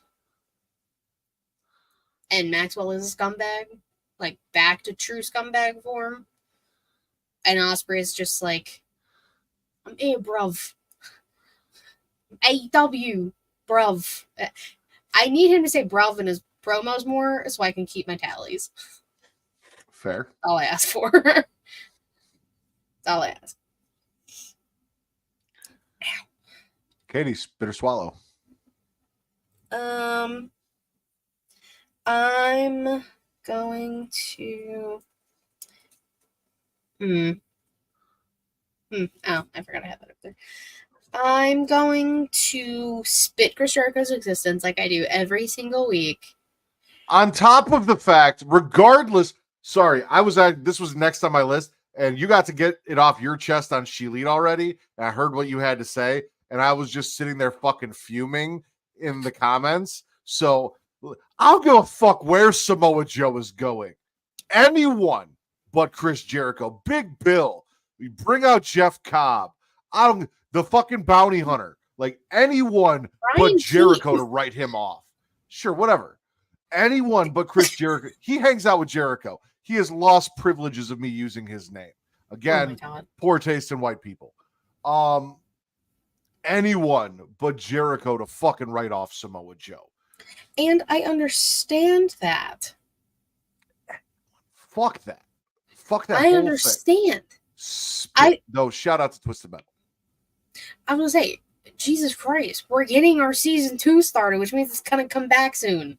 We could have got it a million different ways that didn't involve Chris Jericho. No, it's season 2 does not excuse it. Fuck it. No. It doesn't, but storyline wise, Mr. Storyline. No, he good, took out Hook. Good stories, not bad stories. And used stories. Good stories, not bad stories. This is a bad story. Jericho took out Hook. And now he disposed of Samoa Joe. Which, I mean, I don't like how it was done. Because why was there just drywall chilling right there? I was very confused. And nothing about it made sense.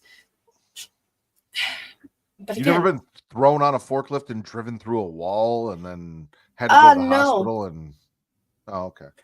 No, nothing recently. Yeah, no. But like, Matt, just think about it. Season 2. That means but again. I know.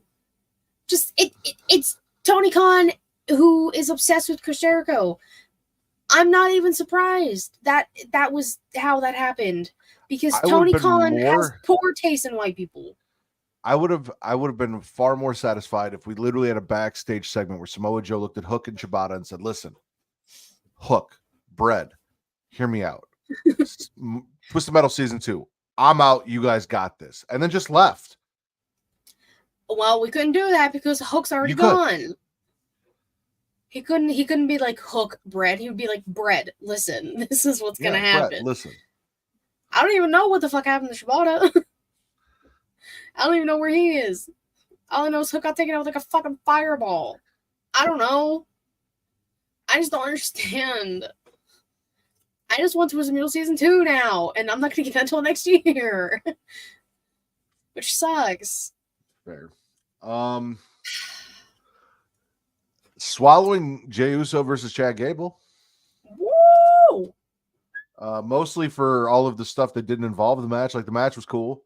Yeah. Chad lost because he got distracted because the lights started to go out. Then he shit his pants in the middle of the ring, and then Jay got that win. He yeeted real quick before dipping the fuck out. Wyatt 6 show up. Chad wakes up in the fog, sees Abigail, runs the fuck off. Another video. This time it is Bo. Go ahead. What? No, I was going to say, when Chad was walking backwards, like, back up the ramp, some fan was like, Chad, behind you! And then he fell, and it was so funny. Like, that's fucked up. The man's terrified. You can't do that. But it was very funny. I should have rewatched it. Maybe, I don't know. So, it was an introduction to the members of the Wyatt Six. Yes. That kind of correlated each person to the mask that they were wearing. So they said that Gacy was a glutton for punishment, which is why he was the pig boy. Dexter Loomis was forsaken and left alone by DIY and the Way specifically, which is why he represented the Vulture. Mercy, yeah. And then they kind of really quickly said Grief and Love, and then showed Rowan as Grief. I don't know if a rabbit somehow represents grief or not, but obviously Abigail, a doll, the love that children have for dolls, whatever. I don't know. There were kind of correlations there, but not like they kind of put those two together, the Grief and Love, and then like boom, boom. So now, stay with me. This is all off rip. I'm gonna try. I just think back to Ramblin' Rabbit, the cute little bunny rabbit that we always got in the Firefly Funhouse. It consistently got killed, beaten up, eaten, sometimes probably. Just always. Smash with a hammer. Smash with a hammer. I mean, maybe had his own grief because he just loved Bray so much. Maybe pushing it. I don't know. That's something that makes sense. And then, and maybe they also just kind of went over those too quickly because those, like, Rowan and Nikki Cross, like, made sense, I guess. Because all of us were just like, oh, yeah, like, if Rowan's going to come back, of course he's going to be part of this. Nikki's been in a trance for like 8 months. Like, yeah, of course. Yeah, Nikki Cross. So maybe that's also why they kind of just like quickly brush over them. But the Wyatt 6 Twitter account tweeted a picture, I think today, of like footage, but it was Rowan sitting. You could tell because I was by his beard. So I think on Monday we might be getting like Rowan's POV. Yeah. Okay. Also, you didn't mention it, but apparently, for the first time since having a baby, Alexa Bliss is back in the ring taking bumps.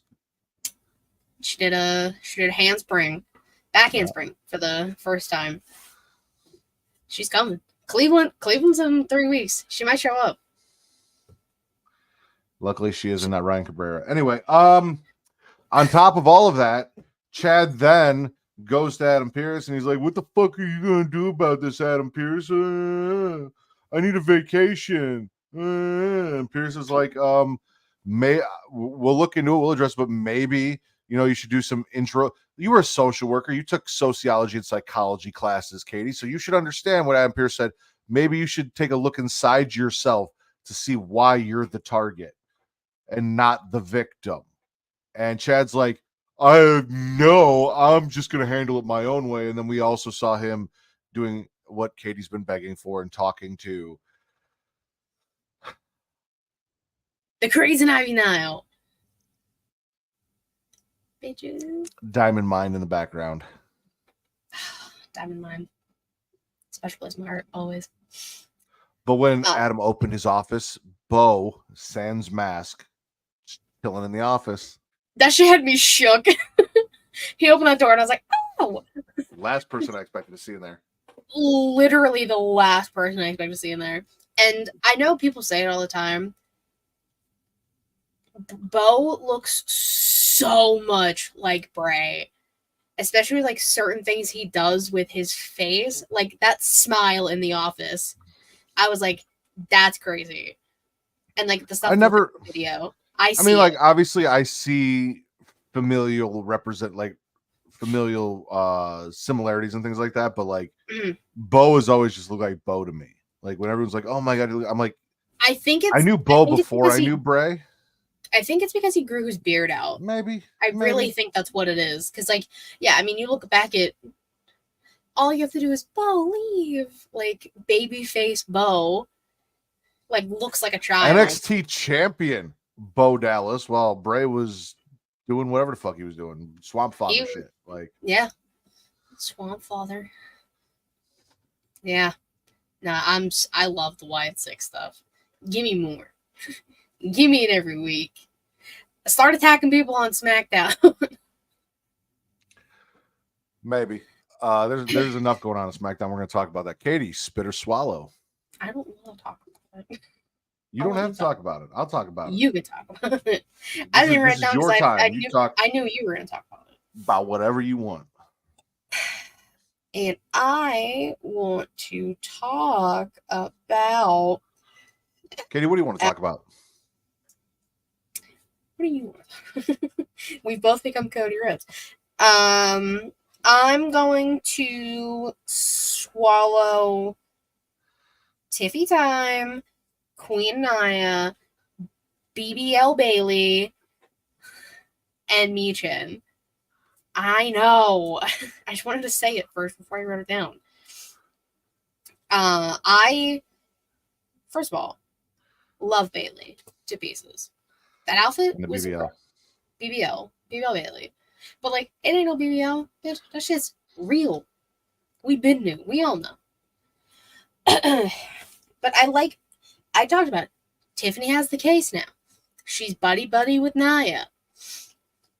Nia's the queen. Sounds like the description of a Lifetime sitcom. I mean, it really does. It's a whole thing. Hi, Bailey. I used to love Lifetime movies, by the way. I would just, like, watch them all the time. I heard it. But, like, Tiff's got the case. Her best friend, her bestie is Nia. Nia has the match with Bailey at SummerSlam. And just, like, talking her shit. Talks about how she injured Hugger Bailey before SummerSlam in 2017. Which I forgot that even happened. I wish Bailey would have been like, yeah, the same hugger that beat your ass in NXT to retain the title. Because, like, she did. She beat Nia to retain the title. But, you know. I know. But I just liked that interaction. Nia and Tiffany beat up Bailey before Michin makes a save. Kendra was like, shout out to Michin. Being a real one. She's got on-site energy with people all over. There's a social media video where Tiffy is telling Nia that she was asking the ref for the rules of the briefcase for the future. No, that's not what she was doing. She looked at that case when Bailey was knocked out. She looked at the case, looked at Bailey. The look that Nia gave her, though. Of, bitch, don't even think about it. Which Nia, that's very interesting. Because Nia, even leading up to the last women's title match, has very much been, I don't care who wins, I get the fucking title shot and I'm walking out of SummerSlam. So why does she care if Tiffy cashes in or not?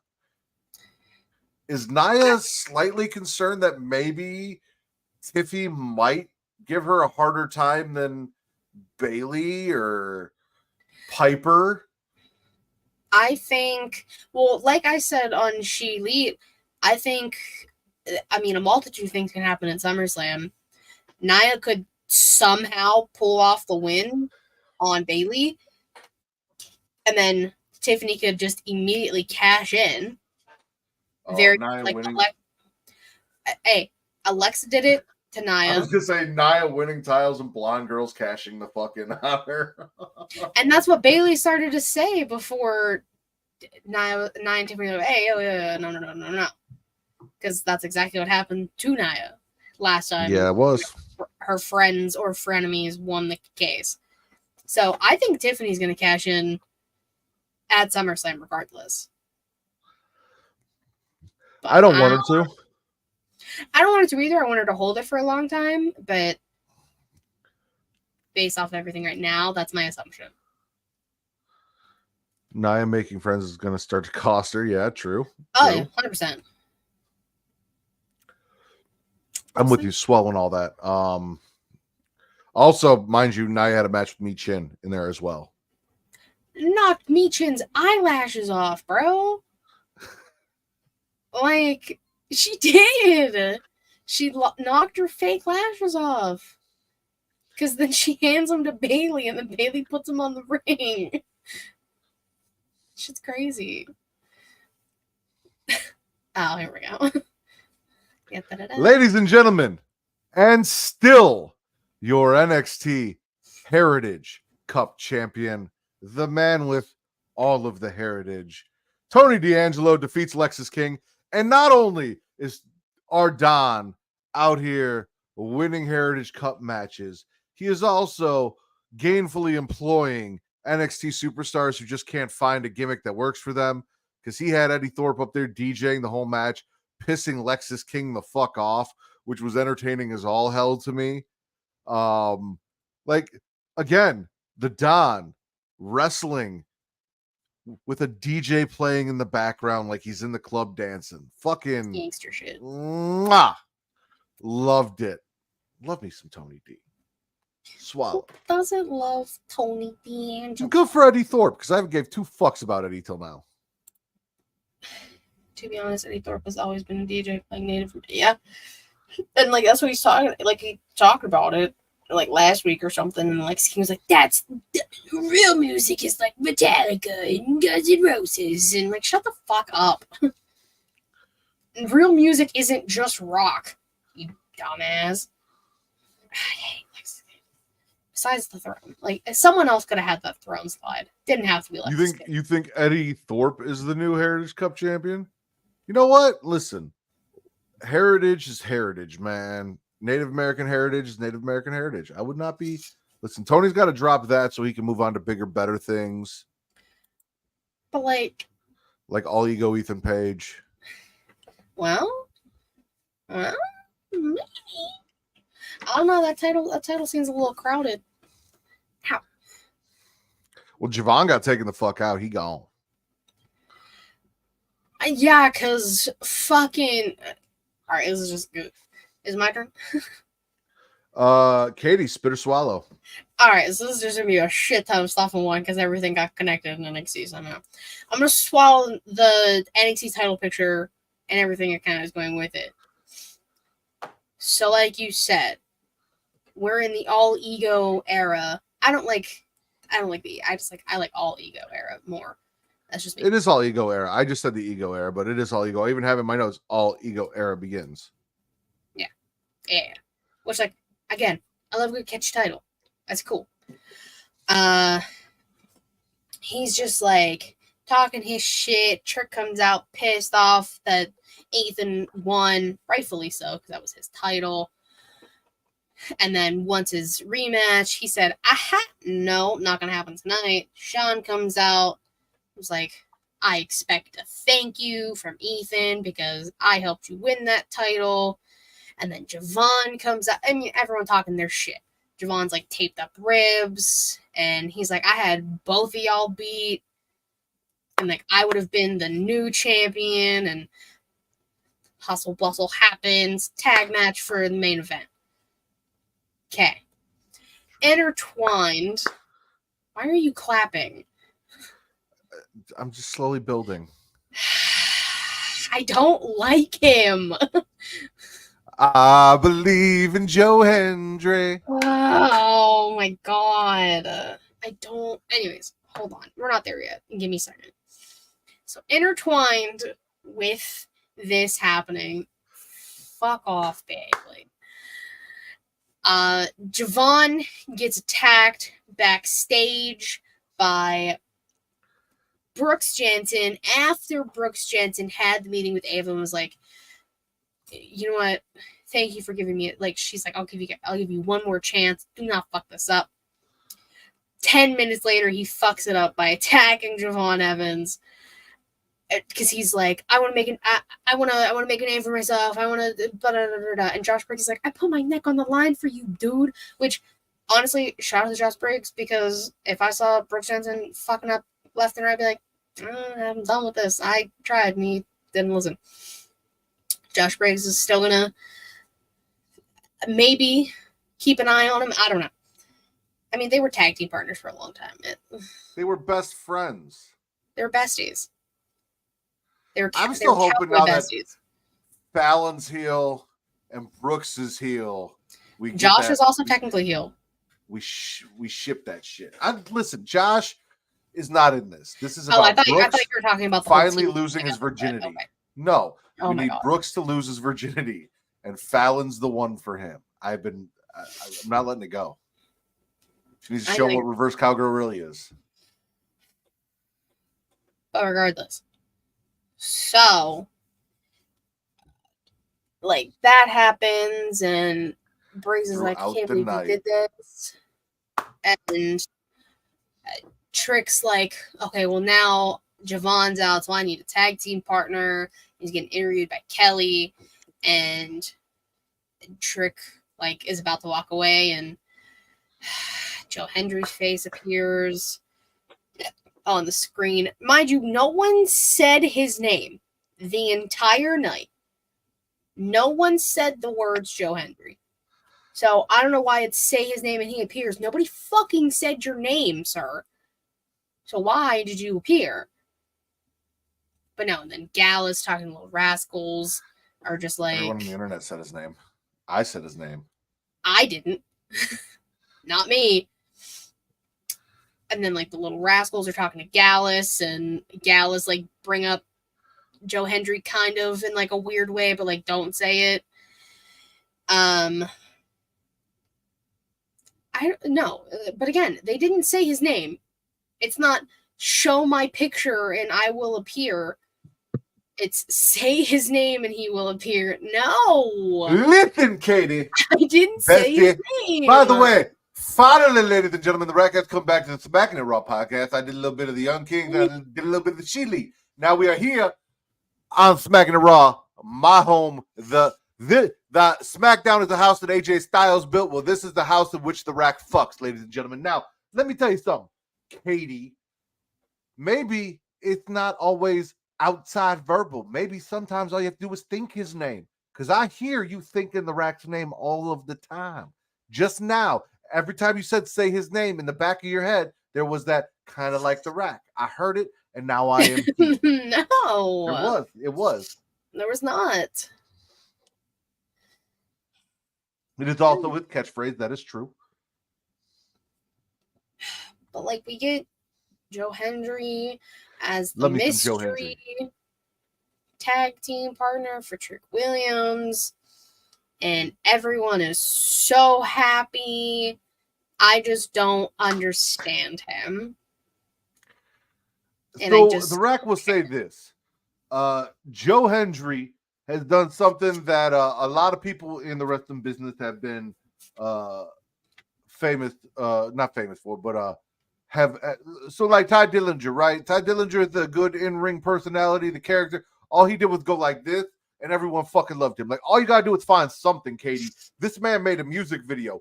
It charted, all right? It blew the fuck up. A song with a clap. Very simple. You got to just find one thing to connect with the fans. This man has found a way to connect. He has connected. That is all it is. I will not say Joe Hendry is the greatest wrestler that the Rack has ever seen. He is not. He is average at best. He is an average white man. It is what it is. And believe me, the Rack knows plenty about average white men. I live inside one. Joe Hendry has found a way to connect with the fans. People get excited. NXT has been doing a great job teasing Mr. Hendry. The Rack, I like to clap along. I like to make it clap. Hate you. Listen, I'm going to need you to stop telling your best friend that you hate him. I am all you have in this life. Excuse me? You have the rack and that is it. That is incorrect. It is So no you just longer feel like- June, Katie. Listen, don't make the rack go there. Hey, no, it's my birthday month. You're still not allowed. No, Matt Ritter is not allowed. The rack, completely different people. No, I'll make sure the rack is never allowed. Listen, it is apropos that the rack is here, all right? Because the rack is essentially the Slim Shady to Matt Ritter's Marshall Mathers, right? Like that is what this is. I am here to do all the things that Matt Ritter can't come out and do and say on his own. He created me to be extra in a way that he couldn't on his own, kind of like Eminem did. And then we got the death. There is no the death of the rack. The rack is a phoenix. He always rises. Forever erect. Hashtag. Anyway, Katie. Relax. Yeah, no. All ego era. I'm with you. Joe Hendry. All swallows. You and I can swallow Joe Hendry together. There's a lot going on with all of that. Real quick though, I have to go back to being me. I'm not happy about the Brooks Jensen stuff. I'll let it play out, but again, the way all of this has gone, like it's kind of teetered back. Okay, yeah, he's a heel. I said last week, not a fucking fan of like them being like, oh well, he's actually still employed. Like they were doing some cool shit, and I feel like they backed out of it. Then him being like, I'm gonna make like if he goes and he like sides with Impact in the upcoming NXT Impact War because he said he was going to make an impact, which is just like me being stupid and not. But if like, okay, fine, maybe, but I don't know. I wanted more for poor Brooks. I really liked him coming after commentary and them not showing him and all this shit. For them to just be like, all right, well, you're going to be okay. We'll put you back on TV. We can come back to work now, right? I mean, it led to him showing up, so I'm not saying his name. I'm also just going to tag this on real quick, and this will end my NXT stuff since I talked about Fallon. Fallon also came out and jumped Carmen after her match with Ariana Grace, where Carmen Petrovic defeated Ariana Grace, which we already passed their tag team match from Heatwave. And then they had a singles match because there was like, oh, well, I think we all know who's better. And yeah, no, it's Carmen. Carmen's better in the ring, but we love Ariana Grace. Fine as fuck. Yeah. Her gear, that Stacks is a lucky man. I need a drink. No fucking shit. And that's the thing, right? Like when I like a wrestler and he's a lucky man, he's just a lucky man. When I don't like a wrestler and he's a lucky man, it's fuck that dude. Fuck that dude all day long. Jealous as fuck. So yeah, that ends my NXT shit. My next swallow, which will end my AEW stuff. The other qualifier, actually not qualifier, the other winner of the Owen. And we had a discussion about this last week, and I was talking about Hangman and Swerve, but like I kind of forgot, even though you talked about it, I listened back and like I'm like, no, she mentioned it, that Bryan Danielson said that this was going to be his last full year of active in-ring competition. And I would like to see Bryan Danielson have one final run as a world heavyweight champion before he retires from full in-ring competition. And to put that AEW championship belt around his waist. I keep saying that too. Yep. Because I love it. Also, Evil Hangman disrespecting Renee. We do not disrespect Renee around here. Hanger. Everyone's like, well, I can't believe they're setting up for Renee versus Hangman at Wembley. Which, hey, I'm in. So yeah, you don't disrespect Renee. Shit happened. I missed this part because I know you kind of talked about it. And I must have missed it on Dynamite too. Okay. Hangman went to the Bucks and said, "I'll do it." Yes. He'll do what? Join Team Elite for Are we sure? Blood and Guts. Yes. Okay. Because they talked about, I think it was last week, when he put hands on Mathematic. Yo, Twitter. Hi, Allison. We love you. Hi, Allison. I'll see you tomorrow. You will. I think it was last week, if not the week before, where Hangman put hands on the pearls that Mathematics Jackson was wearing and was like, "I'm not your puppet, da-da-da-da-da," because, you know. And like I said, the only reason Hangman said he'll be in this match is because Swerve said he will be in the match on Team AEW. Fair. I knew it as soon as it happened. So, Hangman Okada will be good, but not as good as everyone thinks. Says Will. All right. I got 5 things left, and then we're out of here, Katie. So, Okay. Katie Wrestling, Yo. It's me. Cater Tot, Potato Cake, I'm all of Potato those Wedges, Yes. Spit or Swallow. Oh my God, how did I not talk about this yet? I'm swallowing. Hoo. Braun Breaker. Just in general. Because he's so fast. Watching him run in multiple angles around the ring and cuts that corner. I said on shooting, you can tell this man played football with that footwork. It's insane. But, like, spears the shit out of Sammy because Sammy's out there talking his shit, which is just shut up.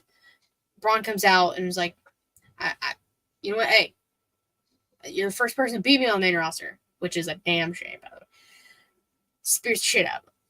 Dragunov comes out because, you know, Dragunov's a good guy and has beef with Braun Breaker. Which, fine, whatever.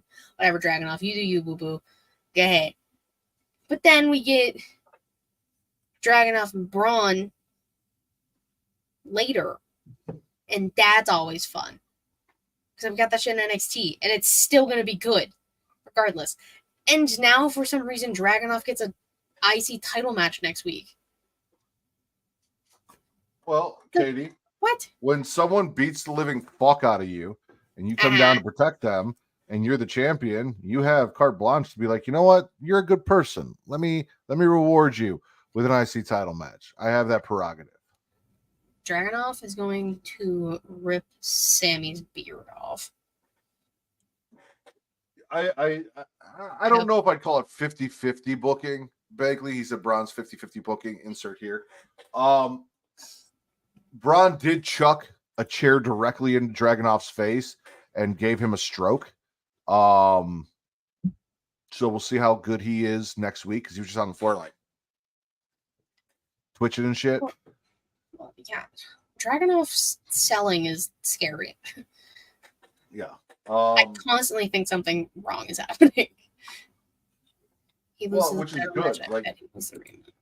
Well, again, reminds me of Alexa Bliss when the double jointed broken arm thing. Oh, the show's so gross.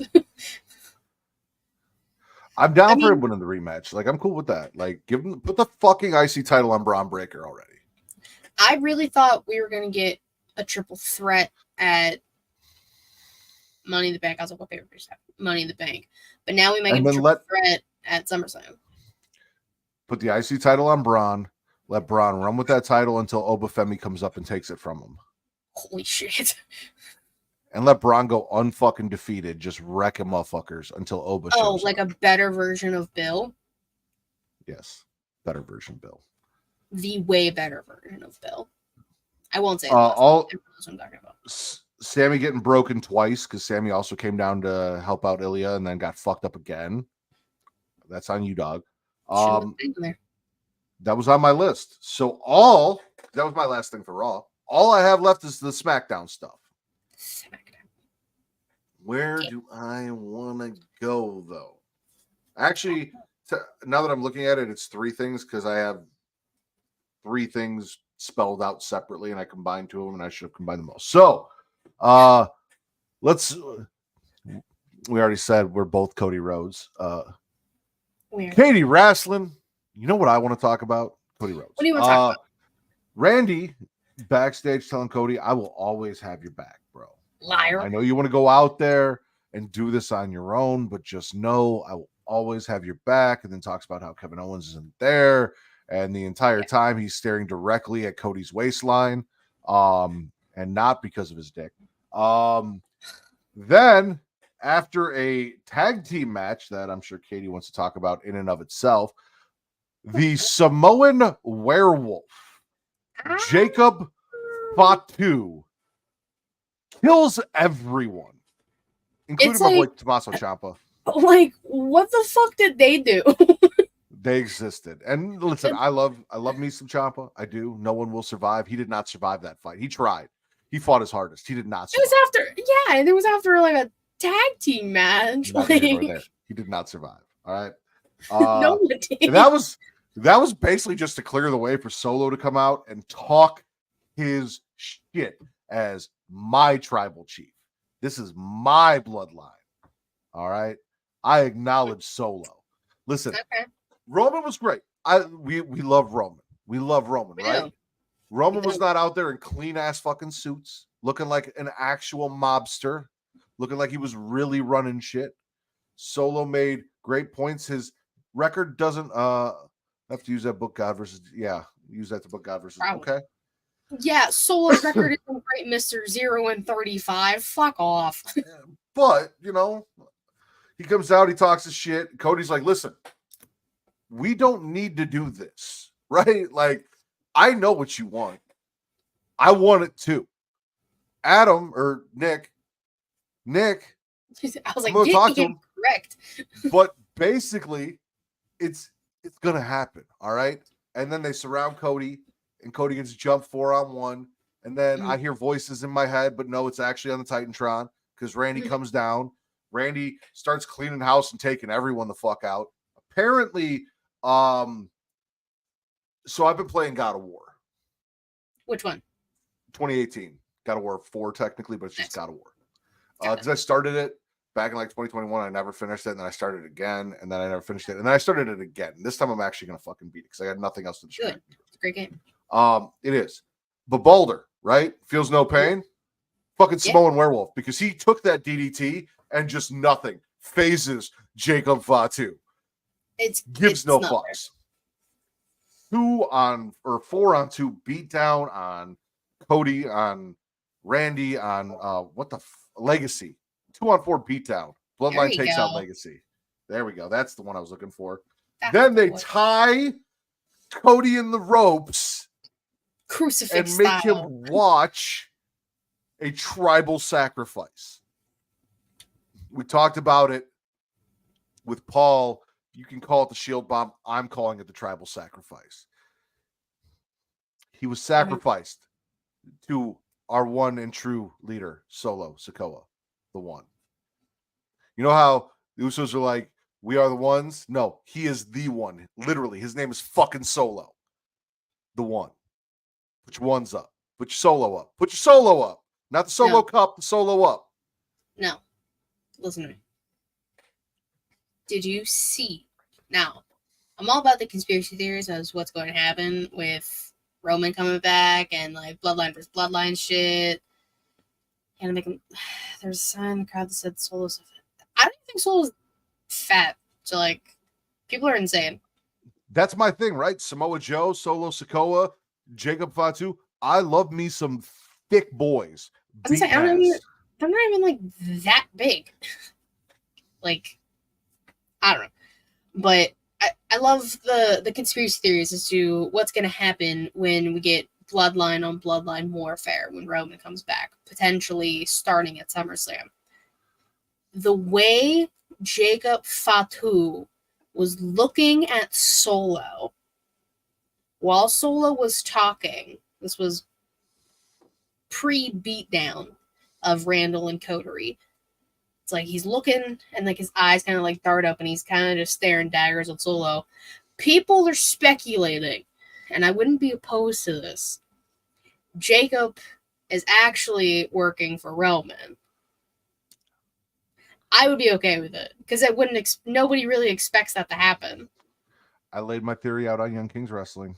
Here's what's going on with the bloodline, and this is why I appreciate it. And when I put it to you like this, you may also see the vision. All right. I mean, I heard your theory, but okay. No, different theory. Same theory with different theory. Okay. It's not a different theory. It's an explanation. All right. You like the Wars of Stars, right? What? The Wars of Stars. Yeah. Yeah. I was like, what? Okay. The Sith. Uh-huh. The rule of two. There's always a master and an apprentice, and the apprentice always turns on the master. Mm-hmm. Solo was the apprentice. Jay thought he was the apprentice, failed. Solo was the apprentice, took over for Roman. Now Jacob is the apprentice, looking at Solo. It's a constant family thing. Okay. I mean, it's possible. The truth would be Roman bringing in Hikuleo decided to piss off Tama and Tonga. I love how it's Tama and Tonga, even though his name is Tama Tonga. It's so confusing. And Tonga Loa. I know. Too many Tongans, too many Samoans, too many names. Can't keep anybody straight. I'm trying my best. I need a cheat sheet. Bringing in Hikuleo when they do is going to be interesting to see. Because he's a tall boy. He is. He's probably the tallest Samoan I've seen. Love me some Hickey liquor. Stop it. I like what's happening with the bloodline right now. I mean, sacrificing Paul Heyman was insane. Sacrificing Randy, disrespectful. Because, like, Randy's just trying to take that title. Because, like, we know he's like, I'll always have your back, liar. You're a snake for a reason. We know damn well you're going to take a title when you can. We know. But it's interesting. I'm just... It's the same thing with, like, the Wide Six stuff. I'm interested to see where they're taking these pieces. Mm-hmm. Because they have a lot of pieces in their arsenal each. Where they choose to take them will be interesting to see. Katie, we're actually just going to end it after this. So you get to close out the show. Your last spit or swallow. Oh, shit. Oh, okay. What do I do then? No, we already talked about that. It's not even that big, but I appreciate it because I appreciate this man. I was gonna talk about DIY and 8 Time Down, but Austin Theory, Grayson Waller just pisses me off too much, and I don't want to talk about him. But, like, and DIY won, and that's all that matters. And DIY won. That's all that fucking matters. Now I'm gonna swallow more so Cedric Alexander now being on NXT. Shout out to the Adonis there too, but like I have nothing against Shanti, but like Cedric has consistently been good since the Cruiserweight Classic. Was one of 2 people in either classic that got a "please sign them" chant. It was Mia and it was Cedric. And Cedric's booking has been so all over the goddamn place. But he is constantly busting his ass and constantly putting in the work and wanting to be on TV. I mean, who remembers the Hurt Business? I mean, come on. Classic. And putting him in NXT, I think, is a good idea. NXT is where people can thrive with their careers. Be reborn. Yeah, like Finn, Corbin, even Ziggler, fucking Becky, you can kind of say too. Like a lot of the main roster talent has dipped their feet back in NXT in some way, shape, or form, and it helped. So I think this really could be beneficial to Cedric, and I'm very excited for him.